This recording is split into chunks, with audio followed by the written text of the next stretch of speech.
आपने electric field का definition पढ़ा था, electric field due two point charge की डेरिवेशन देखी थी। इलेक्ट्रिक फील्ड के बारे में प्रॉपर आइडियाज़ है आपको। तो फ्लक्स पढ़ने से पहले हम डायपोल पढ़ लेते हैं। Electric field due to a dipole,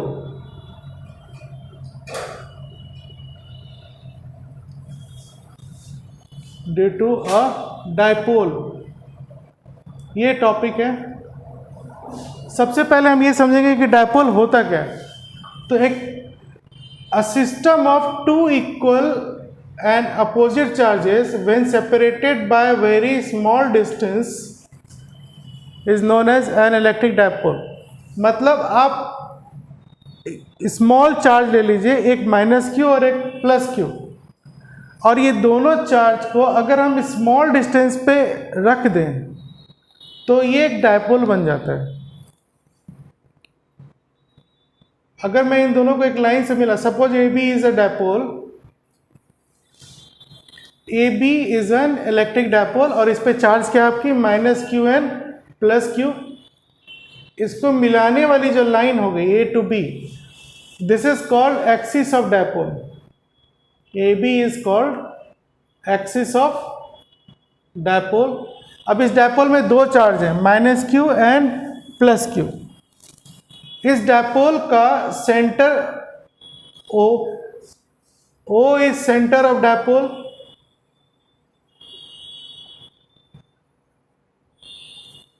इस डायपोल की लेंथ जनरली 2a एज्यूम कर लेते हैं। 2a is dipole length.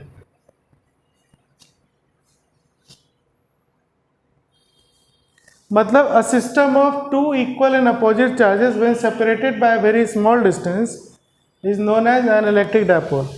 Here in this figure minus q and plus q charge is making an electric dipole।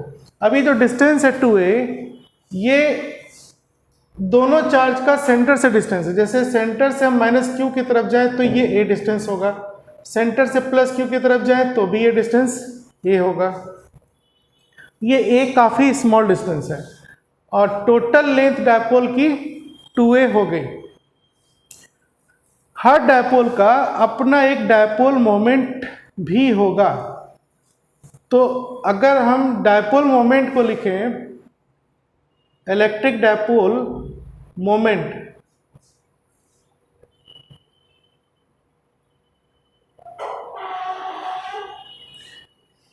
it is denoted by vector p because it is a vector quantity and it is defined as either charge।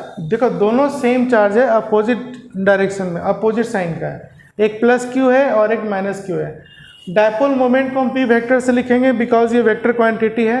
अब ये इसकी value कितनी होगी, इसकी जो definition है उसके according कोई एक चार्ज ले लो, q multiply distance between them. मतलब फाइनली ये हो क्या गया, 2aq।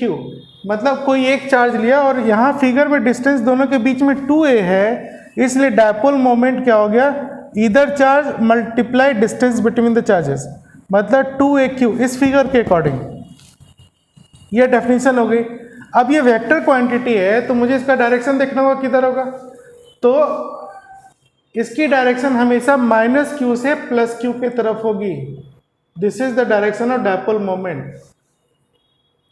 मीन्स हम इसे पॉजिटिव आई लिख सकते हैं। अगर हमारे प्लेन में ये एक्स एक्सिस है, ये वाई एक्सिस है, तो dipole moment positive x axis की तरफ जा रही है, तो ये प्लस आई हो गया। तो डायपोल मोमेंट P को हमने 2aq आई कैप लिख दिया। ठीक है। अब इस डायपोल मोमेंट का यूनिट क्या होगा,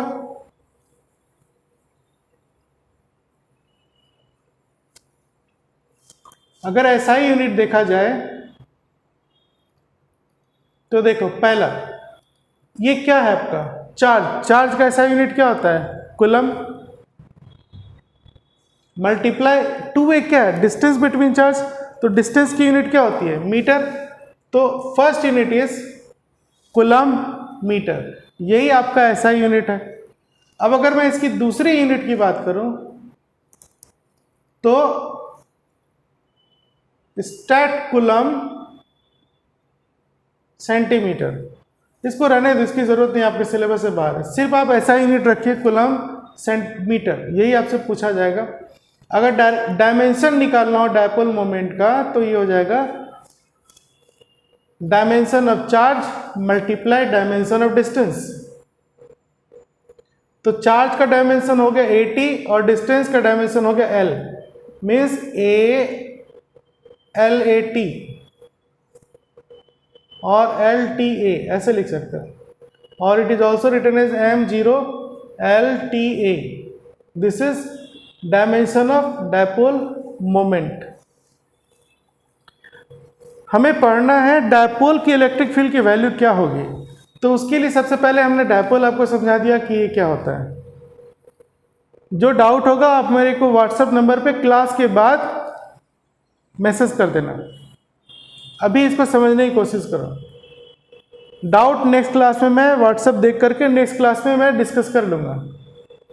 तो ये है आपका इलेक्ट्रिक डायपोल मोमेंट। आपके पास जो भी रेफरेंस बुक है जिस लैंग्वेज में भी है उससे भी पढ़ेंगे, इसको पढ़ने के बाद तो और पिक्चर क्लियर हो जाएगी। अब हम इस डायपोल की इलेक्ट्रिक फील्ड निकालते हैं। तो डायपोल की इलेक्ट्रिक फील्ड जो है वो इसके डिफरेंट पोजीशन पे निकाली जा सकती है। जैसे फॉर एग्जांपल ये आपका डायपोल है -Q। होता तो डायपोल बहुत छोटा है, लेकिन इसको समझने के लिए हम बोर्ड पे बड़ा बना देते हैं। इतना बड़ा डायपोल होता नहीं, जितना बड़ा मैंने डायग्राम में बना दिया इतनी बड़ी डायपोल नहीं होगी, बहुत ही स्मॉल डिस्टेंस पे होता है। समझने के लिए इसको इतना बड़ा बना दिया गया ताकि आप समझ सकें कि इसकी फील्ड क्या होगी। अब इस डायपोल का जनरली दो पोजीशन हम लेंगे। एक, इसकी जो ये एक्सिस है, जिस डायरेक्शन में आपका डायपोल मोमेंट काम कर रहा है, इस एक्सिस के अलोंग किसी भी पॉइंट पे, मान लो ये कोई पॉइंट ले लिया P, तो इस पॉइंट पे इलेक्ट्रिक फील्ड इस डायपोल का क्या होगा वो निकालना है। और ये पॉइंट जो है इस सेंटर से R डिस्टेंस पर है। तो हमें इलेक्ट्रिक फील्ड के लिए एक फॉर्मूला चाहिए P पॉइंट पे जो कि डायपोल के एक्सिस पर है। उसी तरह से अगर हम दूसरा पोजीशन लें तो ये P पॉइंट इस तरफ भी हो सकती है, इसके परपेंडिकुलर बाइसेक्टर पे, यहां पर। ये दो केस है, ये पहला केस है, ये दूसरा केस है। डायपोल के फील्ड एक्सियल पॉइंट पे कितनी होगी वो देखना है, परपेंडिकुलर बाइसेक्टर पोजीशन पे कितना होगा वो देखना है। तो ये दो केसेस हैं electric field due to dipole के, जिसके बारे में आपको पढ़ना है और आपके सिलेबस में है। जब ये P पॉइंट आपके एक्सिस पे होगा तो इस पोजीशन को हम कहेंगे एक्सियल पोजीशन। एक्सियल पोजीशन मतलब point P lying on axis of dipole, और it is end on position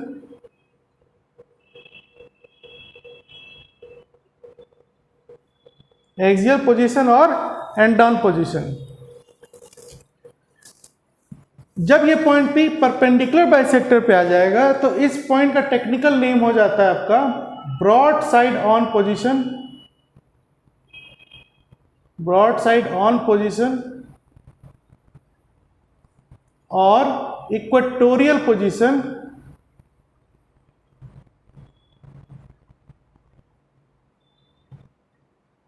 और a point on perpendicular bisector, perpendicular bisector position. Perpendicular bisector position का मतलब हो गया कि ये जो लाइन है आपकी इस डायपोल पे परपेंडिकुलर है और मिड पॉइंट से क्रॉस कर रही है, तभी ये परपेंडिकुलर बाइसेक्टर है, राइट। तो ये डायपोल था, उसकी एक पोजीशन ये है और एक पोजीशन ये है जहां पे मुझे इलेक्ट्रिक फील्ड की वैल्यू निकालनी है। तो सबसे ये हमारा फर्स्ट केस है, ये हमारा सेकंड केस है। डायपोल मैंने बताया था एक सिस्टम है माइनस क्यू और प्लस क्यू चार्ज का, ये चार्ज भी स्मॉल होते हैं और इनके बीच की डिस्टेंस भी स्मॉल होती है और डायपोल मोमेंट होगा 2a इंटू क्यू। तो इलेक्ट्रिक फील्ड की जो वैल्यू निकाली जाएगी वो डायपोल मोमेंट P और R के रेस्पेक्ट में निकालना है, मतलब जो हमारा फॉर्मूला होगा वो डायपोल मोमेंट P और डिस्टेंस R के रेस्पेक्ट में आएगा। ठीक है, तो सबसे पहले हम पहला पोजीशन स्टार्ट करते हैं।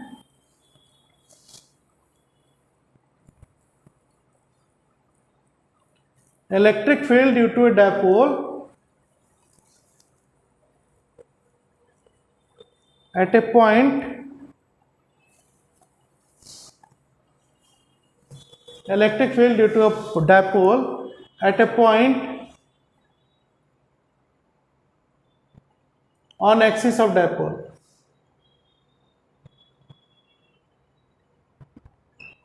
राइट। अब आप देखिए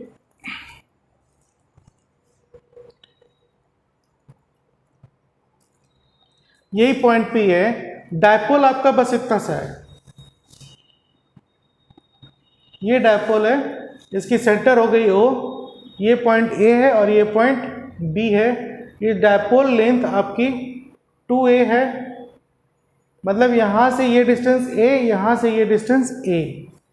इस सेंटर से P की जो डिस्टेंस है वो है R और मुझे इलेक्ट्रिक फील्ड इस पॉइंट P पे निकालना है।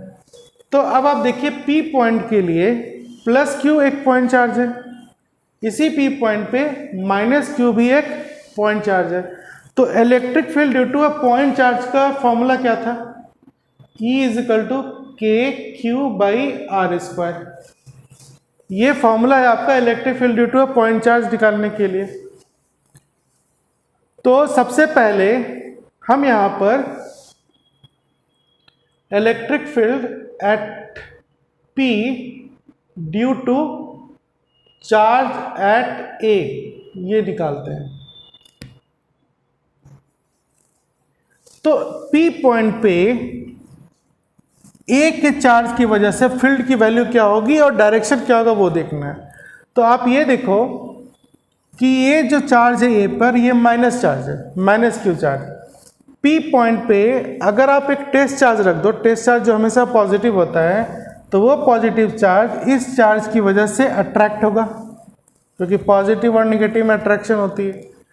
तो कहने का मतलब जो इलेक्ट्रिक फील्ड की डायरेक्शन होगी A की वजह से वो इस तरफ काम करेगी, towards the negative charge. Negative charge की फील्ड निगेटिव चार्ज की तरफ होगी। तो ये वैल्यू आ गई EA। तो यहां पर EA को हम क्या लिखेंगे? KQ/। अब देखो इस Q का P से डिस्टेंस कितना होगा? सेंटर से ये R है और सेंटर से इधर A है, तो ये टोटल डिस्टेंस कितना हो गया? यहां से यहां तक कितना हो गया? ये R+A। तो KQ/R+A का होल स्क्वायर। ये तो मैग्नीट्यूड हो गया A पे जो चार्ज इसकी वजह से। और अगर अब हम इसका डायरेक्शन देखें तो ये किधर होगा? -I की तरफ। हमने रेफरेंस फ्रेम क्या लिया है? ये रेफरेंस फ्रेम हो गया x एक्सिस y एक्सिस, मतलब इस तरफ पॉजिटिव होगी और इधर जाएंगे तो नेगेटिव हो जाएगा। तो ये हो गया आपका -I। पहला इक्वेशन, ठीक है।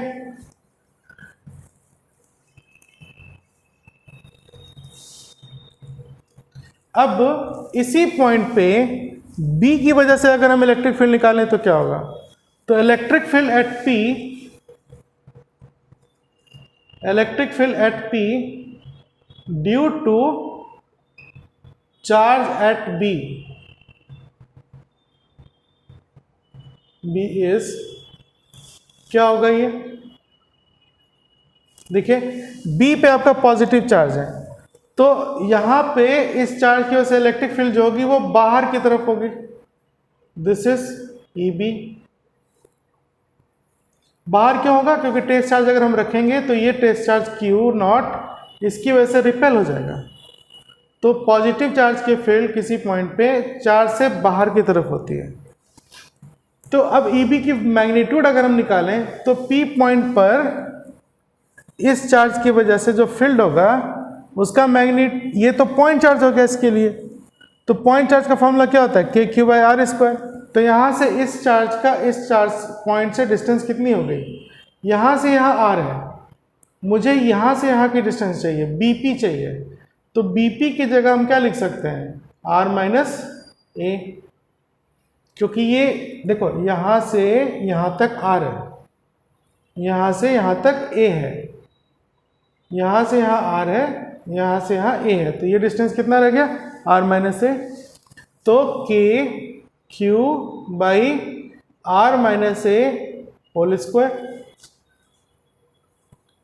और डायरेक्शन क्या होगा इसका? चूंकि पॉजिटिव एक्सिस की तरफ है तो ये हो गया positive I। Electric field vector quantity, तो मुझे वेक्टर में रिप्रेजेंट करना पड़ेगा। तो ये दो इक्वेशन आ गए। तो डायपोल में दो चार्ज है, एक -Q चार्ज और एक +Q चार्ज। P पॉइंट पे पूरे डायपोल का इलेक्ट्रिक फील्ड निकालने के लिए मुझे इंडिविजुअल चार्ज का इलेक्ट्रिक फील्ड निकाला पहले। -Q की वजह से ये आया, +Q की वजह से ये आया। ये दो इक्वेशन हो गए। आप लोग नोट भी करते जाइए इसको फटाफट। तो P पॉइंट पे जो नेट इलेक्ट्रिक फील्ड अब होगा वो इन दोनों इलेक्ट्रिक फील्ड का वेक्टर सम होगा। तो वेक्टर सम निकालने के लिए हम क्या करेंगे?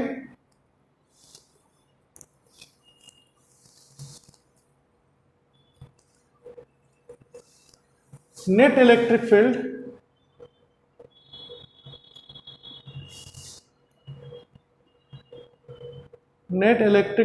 at P due to dipole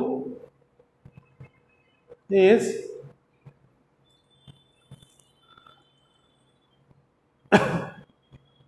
EA vector plus EB vector,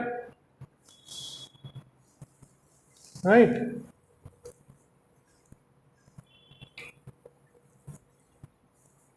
अब इसकी वैल्यू क्या हो जाएगी? यहां पर EA की हो जाएगी KQ/R+A²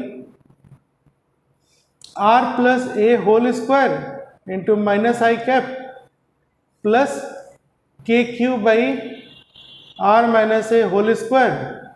पॉजिटिव I कैप। आपको पता है ये फर्स्ट इक्वेशन था, ये सेकंड इक्वेशन था, दोनों की वैल्यू डाल दिया यहाँ पे। अब हम क्या करेंगे? I को बाहर कर दो, सॉल्व करेंगे तो कितना आएगा? ये माइनस हो गया और ये प्लस हो गया। KQ दोनों में कॉमन है, 1 बाई, पहले पॉजिटिव लिख लेते हैं, उसके बाद ये नेगेटिव,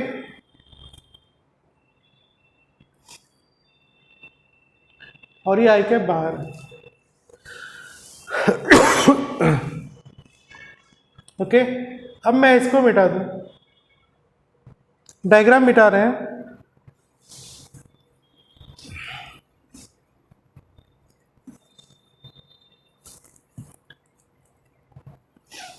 अब आप ये देखिए, जो नेट इलेक्ट्रिक फील्ड होगी KQ, यहां पे एलसीएम लो, क्या आ जाएगा?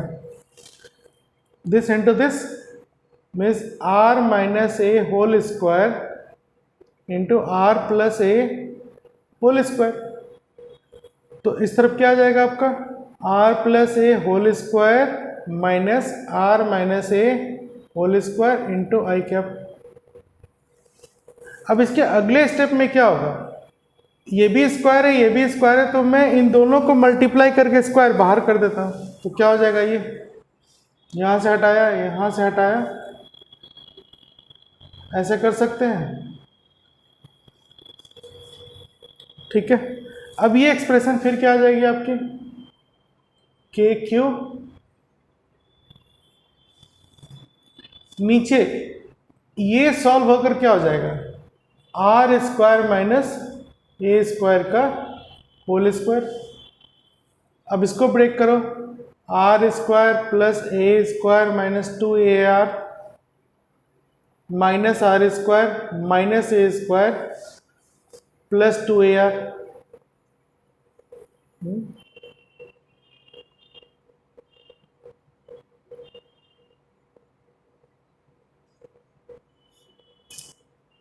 यहाँ पर ये प्लस 2AR होगा, है ना, A plus B whole square, A square plus B square plus 2AB, ये होगा A square plus B square minus 2AB, फिर ये माइनस है तो ये माइनस हो गया। ठीक है, अब यहाँ पर अगर आपने नोट कर लिया है तो मैं इसको मिटा दूं ऊपर,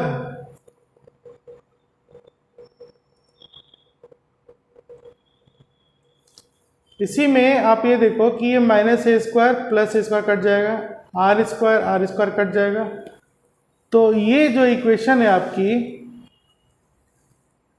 ये फिर ऐसे आएगी, K Q 4AR divide by r square minus A square whole square into I cap, है ना। डायपोल में जो ए है वो तो काफ़ी छोटी डिस्टेंस है, तो अगर कोई स्मॉल क्वांटिटी है और उसका अगर हम स्क्वायर करते हैं तो वो और भी ज़्यादा स्मॉल हो जाएगा।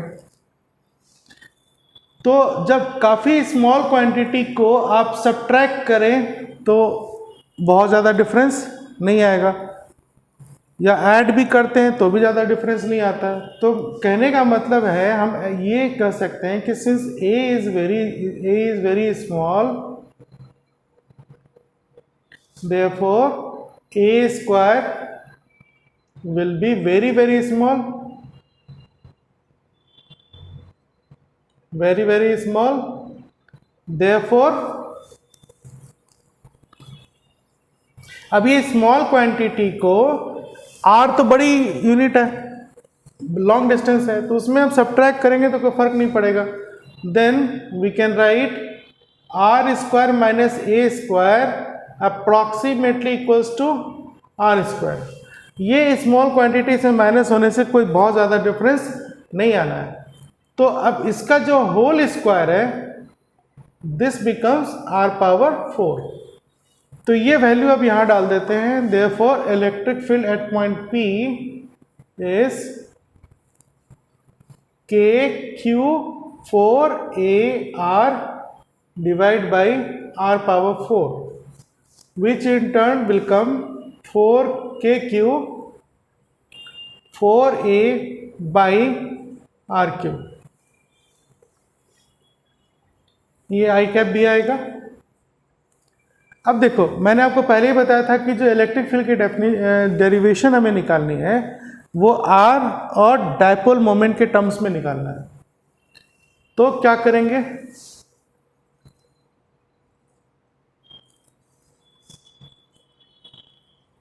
डायपोल मोमेंट क्या होता है आपने पढ़ा था, dipole moment P is equal to 2AQ और वेक्टर डालेंगे तो ये पॉजिटिव आई होगी। तो इस चीज को यहां पर सेट करो, electric field at point P is equal to, ये देखो 4AQ है ना, इस 4AQ को मैं लिख सकता हूं 2 इंटू 2AQ है, तो क्या हो जाएगा, इसको 2K by RQ into 2AQ into I cap, ऐसे लिख सकते हैं, है ना, सही है। 4AQ ऊपर है, K बाई RQ आई। अब ये 2AQ इंटू आई क्या है आपका dipole moment, therefore electric field due to dipole at end on position is 2K by RQ into dipole moment vector, right. अब नीचे मिटा रहे हैं या यहीं पे देख लो, implies electric field at point P is K into 2P vector by RQ, ऐसा लिख सकते हैं। या फिर ये क्या हो जाएगा आपका के कूलम्ब्स कांस्टेंट है, अब हम इसकी वैल्यू डाल देते हैं। तो E P vector equals 1/4 pi epsilon naught into 2p vector by r cube. ये डिजायर रिजल्ट है, यही हमें प्रूफ करना था। अब आप ये देखिए कि ये इलेक्ट्रिक फील्ड वेरी कैसे कर रहा है। It is inversely proportional to R cube, मतलब as distance increases electric field due to dipole will decrease. तो अगर मैं ग्राफ बना दूं इसका, ये आर ले लिया, इधर इलेक्ट्रिक फील्ड ले लिया ड्यू टू डायपोल, तो ये ग्राफ ऐसे आएगा। This is due to dipole, electric dipole की वजह से ये ग्राफ आएगा। Any doubt? ठीक है,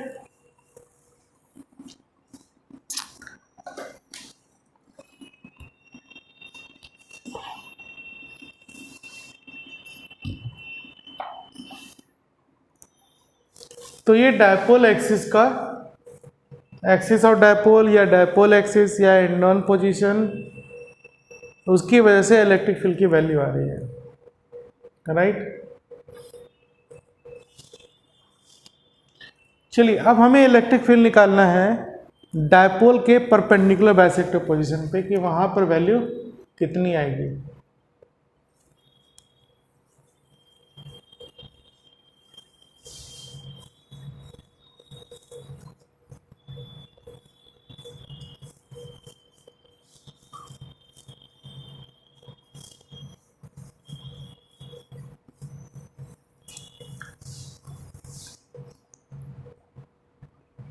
electric field due to a dipole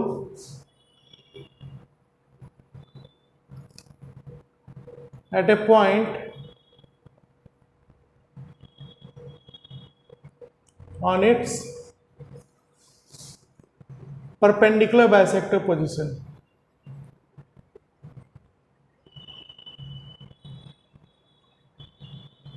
Perpendicular bisector position और equatorial position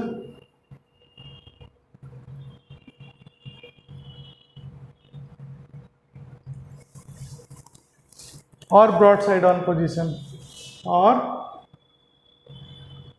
broad side on position.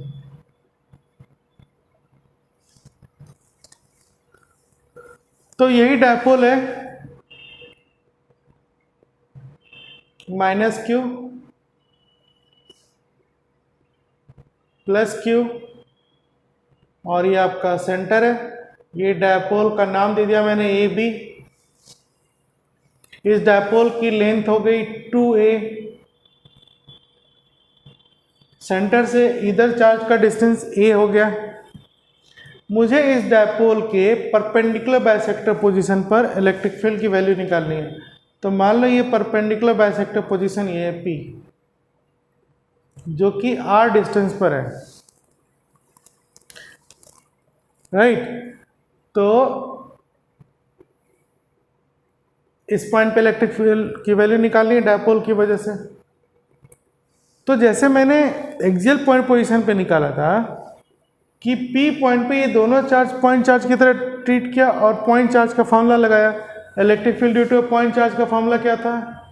KQ/r²। फिर यही फॉर्मूला हम यहाँ पे लगाएंगे। P पॉइंट पे ये प्लस Q एक पॉइंट चार्ज है, P पॉइंट पे माइनस Q भी एक पॉइंट चार्ज है ना। तो अगर मान लो मैं माइनस Q की वजह से निकालूं P पॉइंट पे, तो इस पॉइंट पे इस चार्ज के सेंटर से ये वाली लाइन आ गई। ये डिस्टेंस आपका r है, OP, O से P r है। लेकिन जब हम ये पॉइंट चार्ज का फॉर्मूला लगाएंगे KQ/r², तो यहाँ पे आर ये वाली डिस्टेंस हो जाएगी ए पी। तो अगर ये ए है, ये आर है, तो ये डिस्टेंस कितना हो जाएगा आपका? Under root are square plus A square, because ये राइट एंगल ट्रायंगल है, ये हाइपोटेन्यूस हो गया। और इलेक्ट्रिक फील्ड की डायरेक्शन किधर होगी? ये निगेटिव चार्ज है, तो पी पॉइंट से निगेटिव चार्ज की तरफ।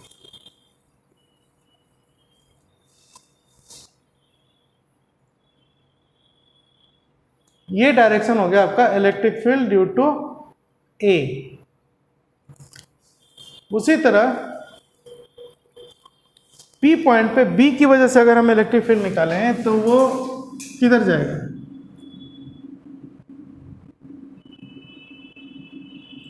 इस लाइन से बाहर।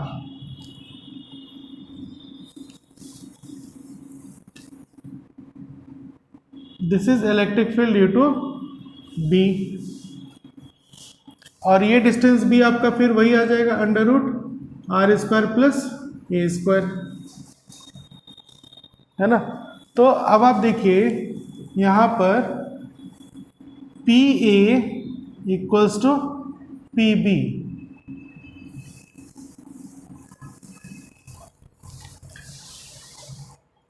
है ना।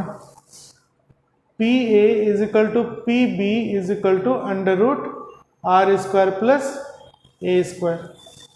ये डायरेक्शन तो क्लियर है ना? नेगेटिव चार्ज की फील्ड नेगेटिव चार्ज की तरफ होगी, पॉजिटिव चार्ज की फील्ड इस पॉइंट से बाहर जाएगी। तो net electric field at point P क्या होगा? इन दोनों का वेक्टर सम। तो पहले हम इंडिविजुअल निकाल लेते हैं। Electric field at P due to charge eight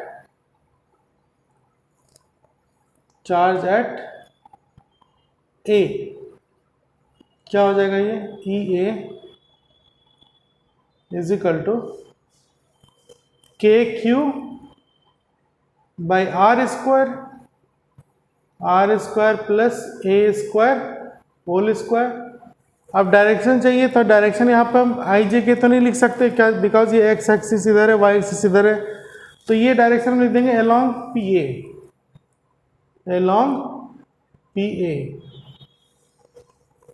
ठीक है। उसी तरह से electric field at P due to charge at B, ये क्या हो जाएगा? ये पॉजिटिव चार्ज की वजह से तो इलेक्ट्रिक फील्ड बाहर जा रही है, और इसका वैल्यू फिर हम क्या लिखेंगे? K Q by under root are square plus A square whole square. और ये डायरेक्शन क्या हो जाएगा? अलोंग बी पी, पी भी नहीं बी पी, बाहर जा रहा है, अलोंग बी पी, ठीक है। तो P पॉइंट पे हमने माइनस क्यू चार्ज का फील्ड निकाला, P पॉइंट पे प्लस क्यू चार्ज का भी फील्ड निकाल लिया।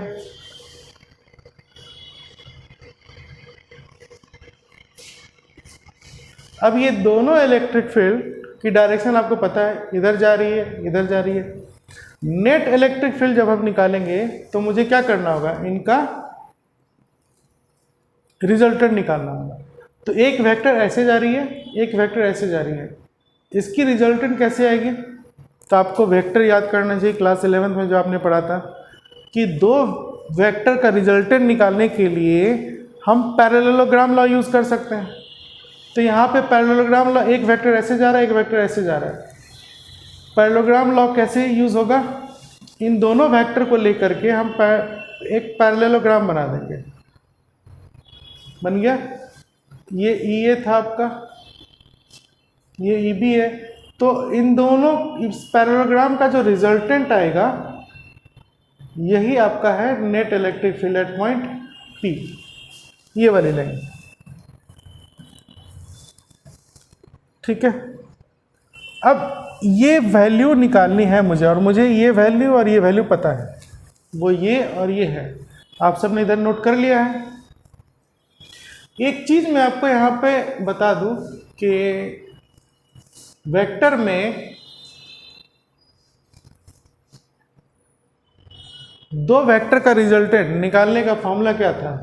C is equal to under root a square plus B square plus 2ab cos theta, है ना? लिखा छोटा है, मैं जोड़ बता देता हूँ। C is equal to under root a square plus B square plus 2ab cos theta. ये 11th में पढ़ाता है, इसका यूज यहाँ पे करना है। थीटा क्या है? ए और बी के बीच का एंगल। तो यहाँ पर जो वेक्टर है आपका ए और बी, ए यानी बी, इसके बीच एंगल चाहिए, ये वाली एंगल चाहिए मुझे। ये एंगल कैसे आएगा? तो आप ये देखो कि अगर ये एंगल मान लिया मैंने थीटा है, तो ये एंगल भी थीटा होगा। क्यों? ये आइसोसेलेस ट्रायंगल है, समबाहु त्रिभुज है, ये साइड और ये साइड बराबर है। जब दो साइड बराबर होंगे तो बेस एंगल इक्वल हो जाएगा। तो ये थीटा है तो ये भी थीटा है। तो अब ये एक्सटीरियर एंगल हो गया इन दोनों का इस ट्रायंगल के लिए। तो ये जो एंगल आएगा आपका, ये कितना हो गया? 2 theta. Theta plus theta 2 theta. ठीक है। अब नेट इलेक्ट्रिक फील्ड क्या होगी फिर? Net electric field at P is EP vector is equal to EA vector plus EB vector, है ना? और मुझे इसका मैग्नीट्यूड निकालना है। तो magnitude of EP will be under root EA square plus EB square plus 2EA EB theta. तो यहाँ पे EA और EB के बीच एंगल कितना है? 2 थीटा। तो ये क्या हो जाएगा आपका? cos 2 theta. रिजल्टेंट ये था ना वेक्टर में, C is equal to under root a square plus B square plus 2ab cos theta. ठीक है, लिख दिया। ये जो दो इक्वेशन पीछे मैंने लिखे थे, आपको पता होगा दोनों का मैग्नीट्यूड क्या है? सेम ही है। EA कितना आया था? KQ बाई आर स्क्वायर, मतलब रूट का स्क्वायर, तो आर स्क्वायर प्लस ए स्क्वायर, यही है ना? और यही आपकी EB की भी वैल्यू थी, मतलब दोनों की वैल्यू सेम आई थी यहाँ पर। ठीक है, तो अगर मैं इसको E मान लूं तो ये क्या हो जाएगा? अब इलेक्ट्रिक field at P mod is equal to under root E square plus E square plus 2E into E cos 2 theta, लिख सकते हैं सर। अब ये क्या हो जाएगा?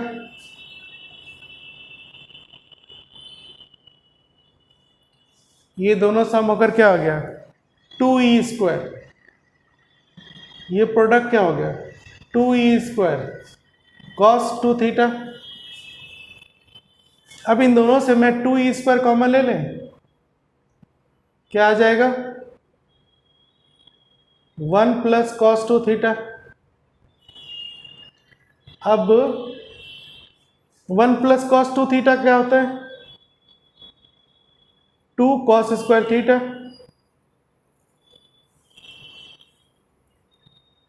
है ना? ये तो सारी चीजें मैथमेटिक्स आपको पता होगी। अब इसको सॉल्व करेंगे तो क्या आ जाएगा फिर? ये डायग्राम की जरूरत नहीं है, मैं इसको मिटा देता हूँ, आपने कॉपी में नोट कर लिया होगा।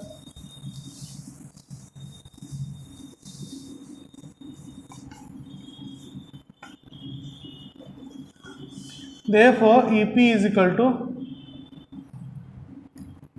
2E cos theta.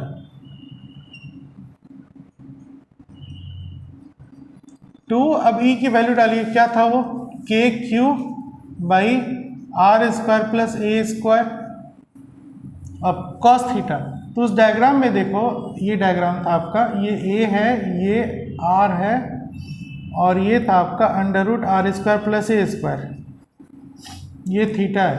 तो कॉस थीटा क्या हो जाएगा यहाँ पर, base upon hypotenuse a upon under root are square plus A square, है ना, ये डायग्राम था वहाँ पर। तो है ना, ये वैल्यू में कॉस थीटा की यहाँ पे रखेंगे, इस कॉस थीटा की जगह पर मिटा दें।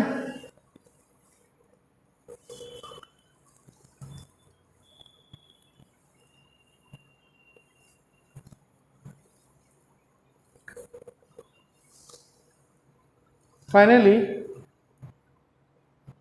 EP is equal to 2KQ upon R square plus A square. Cos theta कितना है आपका, बेस अपॉन हाइपोटेनियस, तो बेस क्या आपका ये ए, हाइपोटेनियस कितना हो गया under root are square plus A square. तो electric field at P is, मुझे यहाँ पे फिर डायपोल मोमेंट चाहिए। तो डायपोल मोमेंट आपको पता है P इज इक्वल टू क्या होता है 2AQ, 2AQ। तो यहाँ पर 2AQ है, तो K into 2AQ divide by are square plus A square power 3/2, है ना। तो ये तो आपका P हो जाएगा, और A स्मॉल क्वांटिटी है, A is a small, A is small, therefore r square plus A square approximately equals to r square. और इसका अगर मैं 3/2 कर दूं तो ये क्या हो जाएगा आर स्क्वायर पावर 3/2 मतलब आर क्यू। तो ये जो वैल्यू है आपकी, ये फाइनली क्या हो जाएगी के पी बाई आर क्यू। तो इस केस में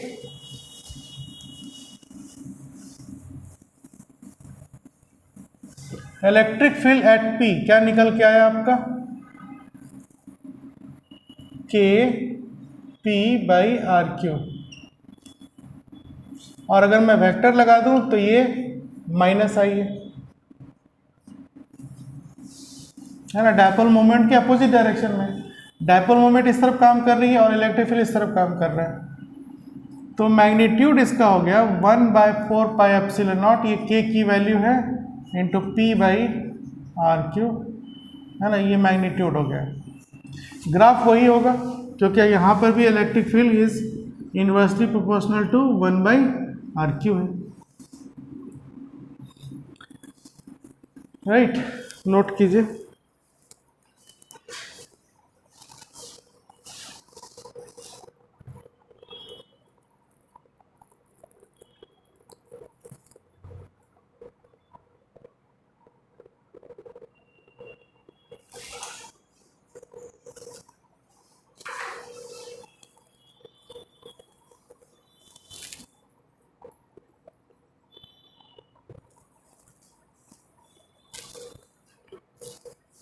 अब एक इंटरेस्टिंग चीज़ यहाँ पर क्या है आपका कि जब मैंने डायपोल के एक्सियल पॉइंट पे फील्ड निकाली थी, है ना, तो जैसे ये डायपोल था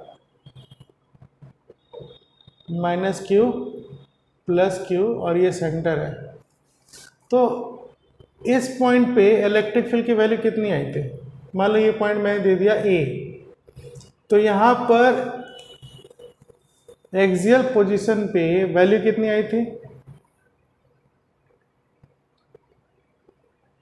K इंटू 2p/RQ।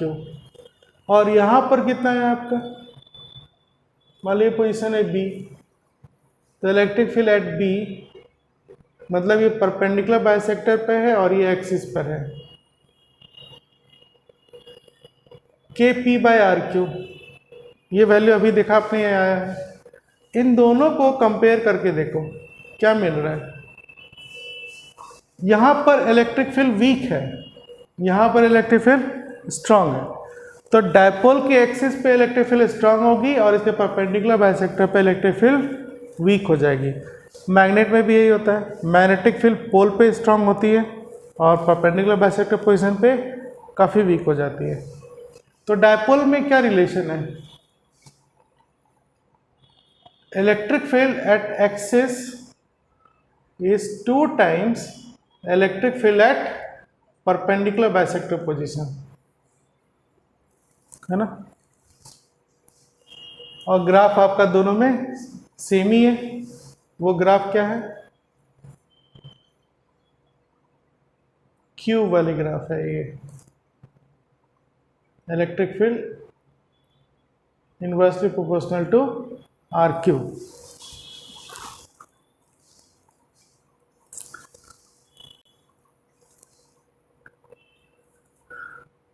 ओके,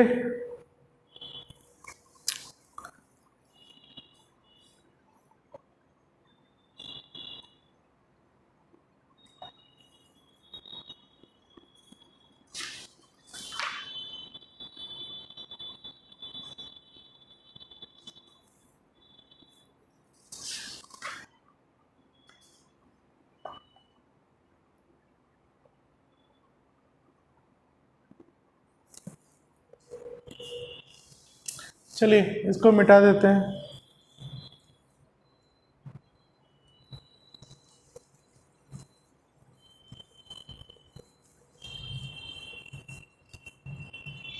अब हम पढ़ते हैं electric dipole in uniform electric field.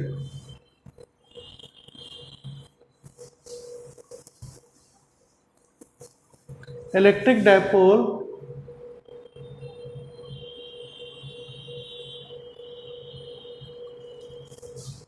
in uniform electric field,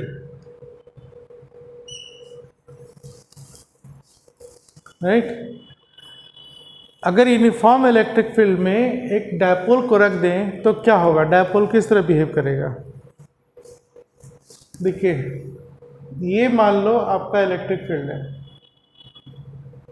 parallel line से अगर हम शो करेंगे तो ये क्या हो गया आपका? Uniform electric field.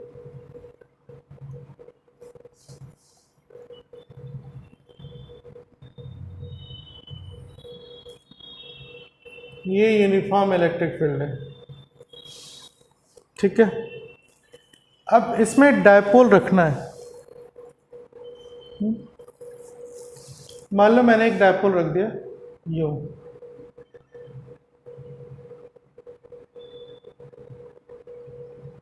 यहाँ पे प्लस क्यू चार्ज है और यहाँ पर माइनस क्यू चार्ज है। इस डायपोल का नाम दे दिया A B. A B dipole हो गया, ये इसका मान लीजिए सेंटर हो गया, और डायपोल लेंथ ए बी जो है वो 2a है ना। Minus Q and plus Q constitutes N electric dipole. This is direction of electric field. तो होगा क्या? डायपोल में 2 चार्जेस हैं, एक प्लस क्यू और एक माइनस क्यू। जैसे ये डायपोल इलेक्ट्रिक फील्ड में आएगा तो इन दोनों चार्ज पे एक इलेक्ट्रोस्टैटिक फोर्स लगेगा। वो फोर्स कितना होता है? आपने डेफिनेशन पढ़ा था इलेक्ट्रिक फील्ड का, E इज इक्वल टू होता है F/Q। तो F इज इक्वल टू क्या हो जाएगा? QE। अब जो इलेक्ट्रिक फील्ड की डायरेक्शन है वही फोर्स की भी डायरेक्शन होगी, है ना। तो ये पॉजिटिव चार्ज है, तो पॉजिटिव चार्ज इलेक्ट्रिक फील्ड की डायरेक्शन में चलती है, तो इसकी फोर्स की डायरेक्शन ये हो गई। अगर मैं इस लाइन को थोड़ा सा मिटा दूं तो ये पॉजिटिव चार्ज इलेक्ट्रिक फील्ड के डायरेक्शन में एक फोर्स फील करेगा, वो क्या हो जाएगा? QE। ये वाला, ये टोटल आपका फोर्स हो गया, इस तरफ जा रहा है। नेगेटिव चार्ज इलेक्ट्रिक फील्ड के अपोजिट चलेगी। क्यों? देखो, ये पॉजिटिव चार्ज है, इसकी फील्ड किधर जा रही है? इस तरफ। तो फील्ड लाइन कैसे बनाते हैं हम? एक टेस्ट चार्ज ले लिया पॉजिटिव, ये ऑलरेडी पॉजिटिव होता है, तो पॉजिटिव पॉजिटिव में क्या होगा? रिपल्सन, तो ये इधर जाएगा। अब यहाँ पे कोई इसी इलेक्ट्रिक फील्ड, जो ऐसे इलेक्ट्रिक फील्ड जा रही है, तो इसका मतलब हो गया कि इलेक्ट्रिक फील्ड लाइंस जो है पॉजिटिव से बाहर जा रही है। तो पॉजिटिव चार्ज रखोगे तो ये भी इधर चला जाएगा, इलेक्ट्रिक फील्ड के डायरेक्शन में रिपेल हो जाएगा। लेकिन जैसे ही नेगेटिव चार्ज आ जाएगा तो ये इसकी तरफ अट्रैक्ट होगा, क्योंकि जिसकी फील्ड आ रही है उस उधर अट्रैक्ट होगा। तो ये चीज़ अब समझ में आ रही होगी कि पॉजिटिव चार्ज इलेक्ट्रिक फील्ड के डायरेक्शन में चलेगी, नेगेटिव चार्ज इलेक्ट्रिक फील्ड के अपोजिट चलेगी। तो डायपोल का एक पॉजिटिव चार्ज है और एक नेगेटिव चार्ज है। ये पॉजिटिव चार्ज इधर फोर्स फिल करेगा QE, और ये कितना फोर्स फिल करेगा इस तरफ। इस लाइन को अगर मैं हटा दूं तो QE इस तरफ है ना, ये फोर्स इधर, एक फोर्स इधर। समझ में आ रहा है? अगर मैं इस चीज को बाहर निकाल के आपको दिखाऊं तो ऐसे है, ये +Q, ये -Q, ये सेंटर, और इस पे इधर फोर्स लगा QE, इस पे इधर फोर्स लगा -QE, है ना। अब आप समझिए कि इससे होगा क्या, क्या फर्क पड़ रहा है।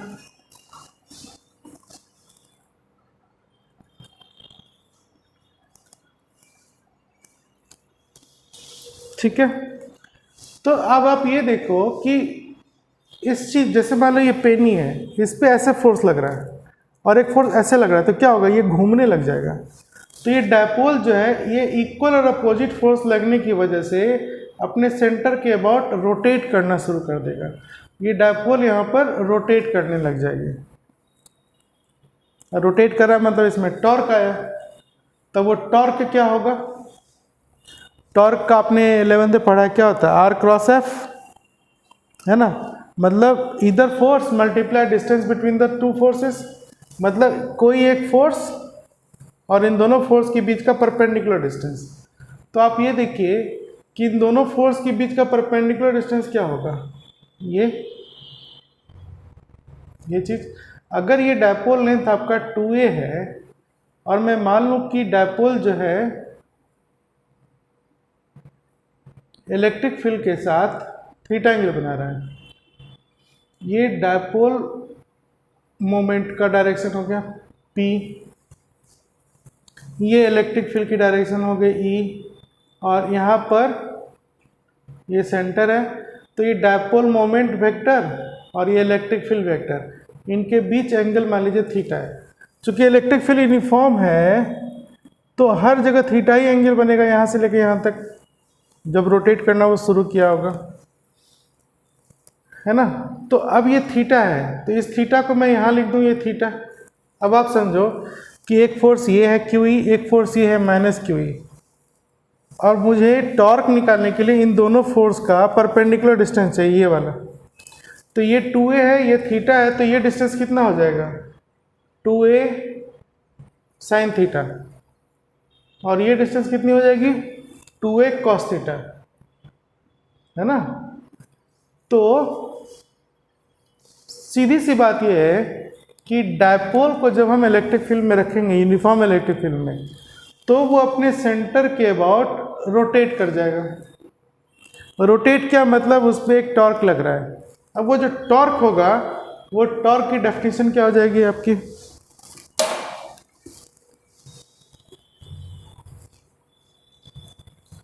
टॉर्क की डेफिनेशन होगी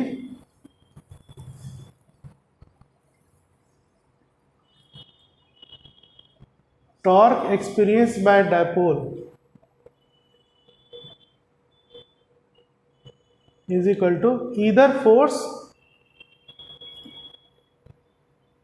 multiply perpendicular distance between two forces, two equal forces,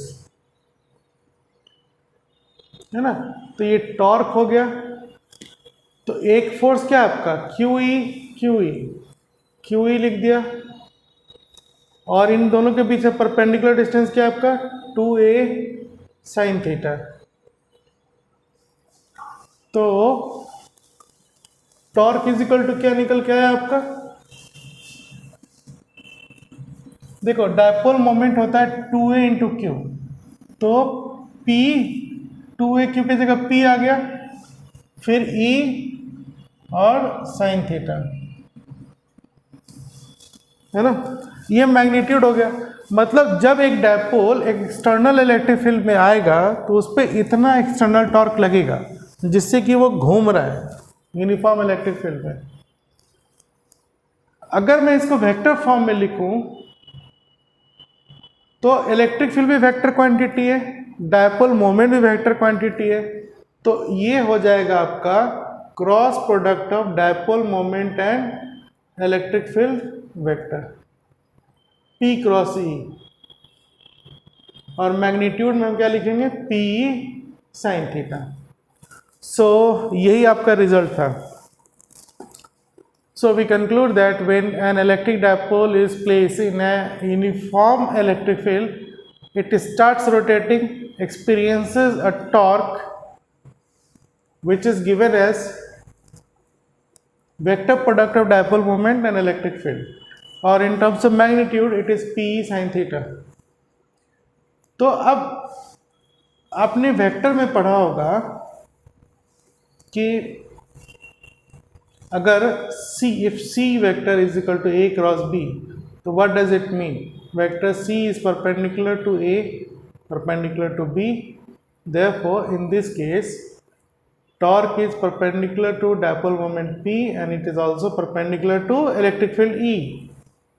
तो कहने का मतलब अगर प्लेन है, ये प्लेन है, इलेक्ट्रिक फील्ड का प्लेन है, डायपोल को इस तरफ से रखा है, तो टॉर्क का डायरेक्शन क्या हो गया, ऊपर, ऐसे इस प्लेन में, दोनों पे परपेंडिकुलर, P पे भी और E पे भी।